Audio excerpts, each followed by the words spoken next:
Another tight Senate race that we'll be closely watching is the fight between Democrat John Fetterman and Republican Mehmet Oz for the Pennsylvania Senate seat.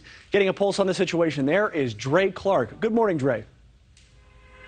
Yeah, good morning, Mitch here. Certainly recent polling showing that opinions are changing after that first and only debate between John Fetterman and Dr. Oz here.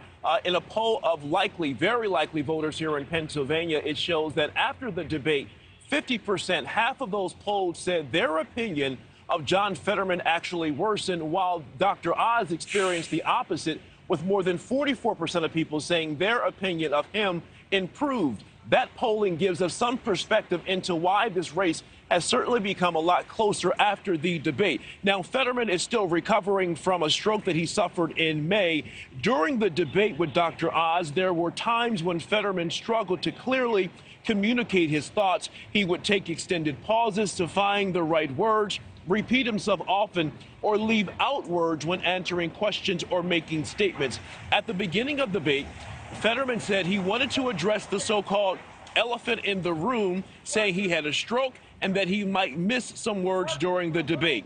After the debate, at one of his campaign stops, Fetterman said the experience on stage under those bright lights was not easy for him. Now, the first and only debate between Fetterman and Dr. Oz captured a very large audience because many voters here in Pennsylvania wanted to see how Fetterman was going to handle himself on stage. Now, the winner of this race here in Pennsylvania certainly could determine the balance of power in the U.S. Senate. Meanwhile, both men continue their trek around the state campaigning, making stops trying to rally their base and make an impression on those still undecided voters.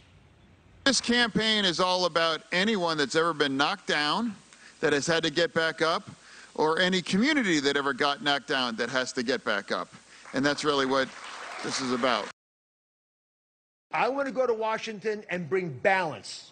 So you actually have the partisan bickering fall away, and we address the problems that are plaguing people in Pennsylvania and all around this beautiful country. Now, our reporting partners over at The Hill took a look at another poll involving USA Today and Suffolk University. And in that poll, it mentions that about 7% of voters here in Pennsylvania are either going with other candidates or remain undecided. But those same individuals said they would have supported John Fetterman had he not suffered that stroke in May. Mitch? Gosh, that stroke, man, and that debate, it's really playing on people's nerves. All right, that's Dre Clark. He's reporting live in Philadelphia. Dre, thank you. Thanks for watching. Go to newsnationnow.com to find NewsNation in your cable lineup. And don't forget to click the red subscribe button below to get more of NewsNation's fact-based, unbiased coverage.